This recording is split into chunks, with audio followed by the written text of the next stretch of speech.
जय श्री गणेश दोस्तों। आज के इस वीडियो में हम भगवान गणेश की उत्पत्ति के बारे में विस्तार से जानेंगे। भगवान गणेश न केवल विघ्नहर्ता हैं बल्कि वे बल और बुद्धि के भी देवता माने जाते हैं। कोई भी शुभ कार्य उनकी पूजा के बिना संपन्न नहीं होता है। बुधवार का दिन इनकी पूजा के लिए सबसे शुभ माना जाता है। श्री गणेश का जन्म भाद्रपद शुक्ल पक्ष की चतुर्थी को दोपहर 12 बजे हुआ था। इन्हें सभी देवताओं का सम्मान व शक्तियां प्राप्त है। श्री गणेश के संबंध में कई रोचक और पौराणिक कथाओं का वर्णन मिलता है। आप सभी ने महाकाव्य महाभारत के बारे में तो सुना ही होगा, लेकिन क्या आप जानते हैं कि इस महाकाव्य ग्रंथ को भगवान श्री गणेश ने अपने टूटे हुए दांत से लिखा था? तो आइए जानते हैं भगवान गणेश की कथा को विस्तार से। शिव पुराण के अनुसार माता पार्वती को उनकी सखी ने एक बालक की रचना करने का सुझाव दिया था। उनकी जया और विजया नाम की दो सखी थी। जया और विजया ने कहा कि भगवान भोलेनाथ तो हमेशा संसार के कल्याण कार्य में व्यस्त रहते हैं। नंदी और सभी गण भी भोलेनाथ के साथ ही रहते हैं। ऐसे में आपकी सेवा के लिए कोई भी गण नहीं है। माता पार्वती को अपनी सखी की ये बातें पसंद आईं। तब माता पार्वती ने अपने शरीर के मैल से गणेश जी की रचना की।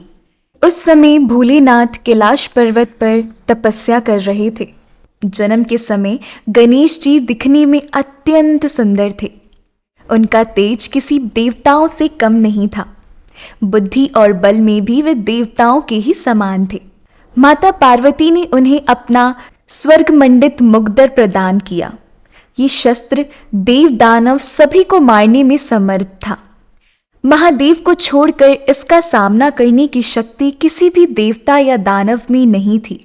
एक दिन जब माता पार्वती स्नान करने जा रही थी, तब उन्होंने गणेश जी से कहा कि वह द्वार पर रहकर पहरा दे ताकि कोई अंदर ना आने पाए। माता की आज्ञा के अनुसार गणेश जी दरवाजे पर पहरा देने लगते हैं। लेकिन तभी महादेव कैलाश पर्वत से तपस्या कर वापस आ जाते हैं। वो जैसे ही अंदर आने की कोशिश करते हैं, गणेश जी उन्हें दरवाजे पर ही रोक देते हैं। कुछ समय बाद वहां नारद मुनि, ब्रह्मा जी और इंद्रदेव भी आ जाते हैं।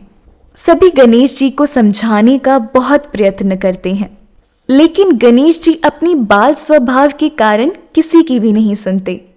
वे अपनी शक्ति के घमंड में कई देवताओं का अपमान भी कर देते हैं। महादेव ये बिल्कुल भी सहन नहीं कर सकते थे कि उनके सामने कोई देवताओं का अपमान करे। तब उन्होंने गणेश जी पर अपने त्रिशूल से प्रहार किया। महादेव के उस त्रिशूल को रोकने की क्षमता गणेश जी के उस मुग्दर में नहीं थी। इस प्रकार उनका सर कटकर जमीन पर जा गिरा। जब माता पार्वती स्नान कर बाहर आईं, तो उन्होंने सामने गणेश जी का कटा हुआ सर देखा। गणेश जी को अपने सामने मृत देखकर पार्वती बहुत दुखी हुई। उन्होंने सभी देवताओं पर अपना क्रोध दिखाना शुरू कर दिया। महादेव समझ गए कि अगर गणेश को शीघ्र ही जीवित नहीं किया गया तो पार्वती गुस्से में कुछ भी कर सकती है। तब उन्होंने भगवान विष्णु से गणेश जी को जीवित करने का अनुरोध किया।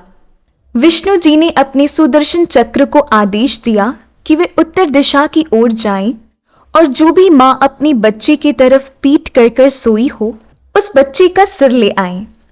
लेकिन जब सुदर्शन ढूंढने निकले तो उन्हें एक भी ऐसी माँ नहीं मिली जो अपने बच्चे की ओर पीठ कर कर सोई हो। जब वो वापस आ रहे थे तब उनकी नजर एक हथनी पर पड़ी। हथनी अपने शरीर की बनावट की वजह से बच्चे की ओर पीठ कर कर ही सोती है। तब सुदर्शन उस हथनी के बच्चे का सर ले आते हैं। भगवान विष्णु अपने सुदर्शन की सहायता से हाथी का सर गणेश जी को लगा देते हैं। लेकिन गणेश जी का चेहरा पहले से बिल्कुल बदल गया। ये देखकर माता पार्वती बहुत दुखी होती है।